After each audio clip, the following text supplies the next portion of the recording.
दोस्तों, एक बार की बात है।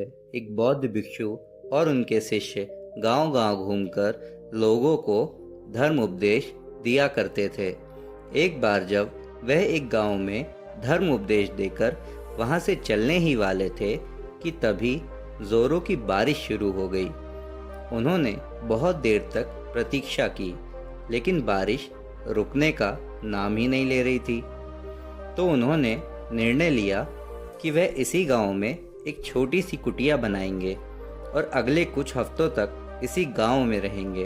उन्होंने गांव के बाहर एक छोटी सी कुटिया बनाई और वहीं रहने लगे।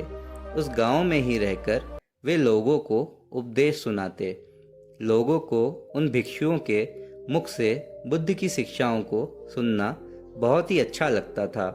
इसीलिए हर दिन बहुत से गांव वाले उनके उपदेश सुनने उनके पास आने लगे। गांव के लोग उन बौद्ध भिक्षुओं से गहरा स्नेह रखते और उन्हें बहुत मान सम्मान देते।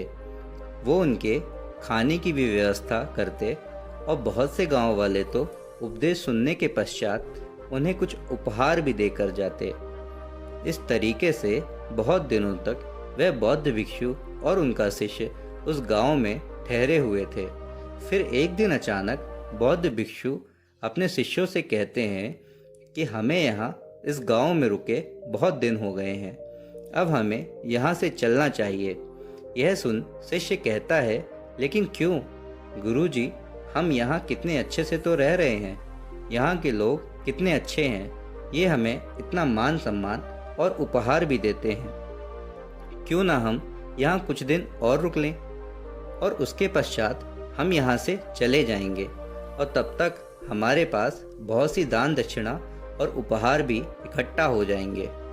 शिष्य के मुख से ऐसी बातें सुनने के बाद गुरु ने कहा, नहीं, अब हम यहाँ और नहीं रुक सकते।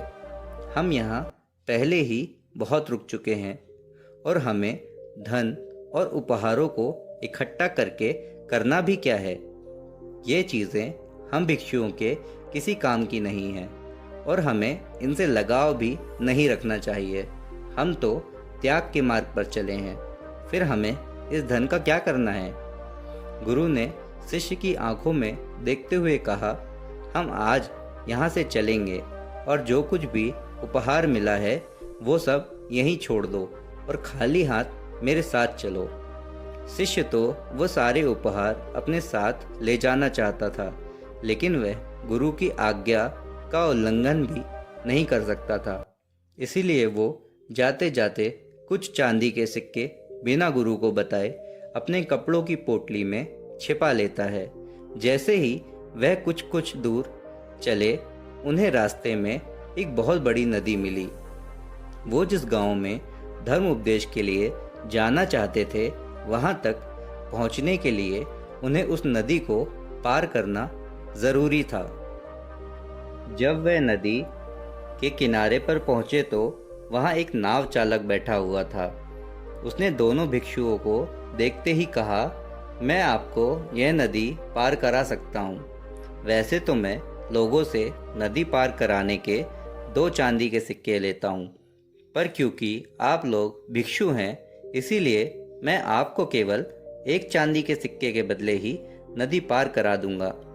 क्योंकि भिक्षु और उनके शिष्यों के पास चांदी के सिक्के नहीं थे, इसीलिए वो उस नाव चालक से बिना कुछ बोले चुपचाप नदी के किनारे आकर बैठ गए। हालांकि शिष्य ने चांदी के बहुत से सिक्के अपने पोटली में छिपा रखे थे, लेकिन वे उन्हें निकाल नहीं सकता था, क्योंकि उसे डर था कि गुरुजी उस पर गुस्सा होंगे। इसीलिए वो भी गुरु के साथ चुपचाप यह सोचकर बैठा रहा कि देखते हैं बिना सिक्कों के गुरुजी नदी कैसे पार करते हैं। लेकिन गुरु यह सोचकर किनारे बैठे रहे कि हो सकता है कुछ देर बाद ये नाव चालक खुद ही बिना सिक्कों के उन्हें नदी पार करा दे, या फिर जिस गांव से वो अभी आए हैं वहां का कोई इंसान यहाँ से गुजरे और उनके हिस्से का किराया भी नाव चालक को दे दे। लेकिन ना तो नाव चालक ने कुछ कहा, ना ही गांव का कोई वहां से गुजरा। बैठे बैठे शाम हो गई लेकिन डर के मारे ना तो शिष्य ने सिक्के निकाले और ना ही नाव चालक बिना सिक्कों के उन्हें नदी पार कराने के लिए तैयार था। अंधेरा होने लगा, लेकिन वो अभी तक बैठे हुए थे। यह देख नाव चालक उन्हें डराने की कोशिश की।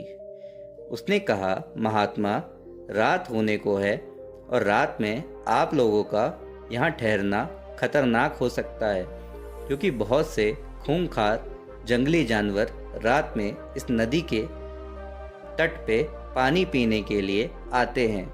आपके साथ कुछ भी हो सकता है, इसीलिए या तो आप जहाँ से आए हैं वहीं वापस लौट जाएं, या फिर मुझे सिक्के देकर यह नदी पार करें और अपने गंतव्य तक पहुँचे। और वैसे भी कुछ देर के बाद मैं भी अपनी नाव लेकर यहाँ से जाने वाला हूँ। जैसे ही शिष्य ने उस नाव चालक के मुंह से खतरे की बात सुनी, वह बहुत डर गया। उसने तुरंत ही अपनी पोटली से 2 चांदी के सिक्के निकाले और नाव चालक को देते हुए कहा, कृपया हमें जल्दी से नदी पार करा दें। नाव चालक ने सिक्के लेकर उन्हें नदी पार करा दी। नदी पार कराने के बाद गुरु ने कहा, जब मैंने तुमसे कुछ भी उपहार, दान दक्षिणा लेने के लिए मना किया था, तो फिर तुमने ये चांदी के सिक्के क्यों रख लिए? तुमने मेरी बातों को क्यों नहीं माना? शिष्य ने कहा, गुरुजी, अगर ये चांदी के सिक्के मेरी पोटली में नहीं होते तो हम बहुत बड़ी मुसीबत में पड़ सकते थे। रात का समय था और कुछ भी हो सकता था, और उन सिक्कों की वजह से आज हम सुरक्षित हैं। आप मुझे धन्यवाद करने की बजाय मुझे डांट रहे हैं। यह सुन गुरु ने मुस्कुराते हुए कहा, जब तक यह सिक्के तुम्हारी पोटली में बंद थे तब तक हम मुसीबत में थे, लेकिन जैसे ही तुमने इन्हें बाहर निकाला, मुसीबत खत्म हो गई। और मैं तुम्हें यही समझाने का प्रयास कर रहा था कि असली खुशी देने में है, त्याग में है। तुमने 2 सिक्कों का त्याग किया और परिणाम तुम्हारे सामने है। यह सुनते ही शिष्य को आभास हुआ। उसने बचे हुए चांदी के सिक्के गरीबों में बांट दिए और वो दोनों आगे बढ़ गए। दोस्तों, इस कहानी की सीख यही है कि हमें अपने जीवन में सांसारिक वस्तुओं से अधिक लगाव नहीं रखना चाहिए और अपनी आंतरिक खुशी पर ध्यान देना चाहिए, और केवल उतना ही इकट्ठा करना चाहिए जितना एक सुखी जीवन के लिए ज़रूरी है, ना कि दिखावा करने के लिए और ना ही लोगों की नज़र में अमीर दिखने के लिए। उम्मीद करता हूँ आपको यह कहानी पसंद आई होगी। तो दोस्तों, आप इस कहानी को लाइक, शेयर और इस चैनल को सब्सक्राइब करना ना भूलें। अब मिलता हूँ आपसे अगली कहानी में। तब तक के लिए आप अपना ख्याल रखें।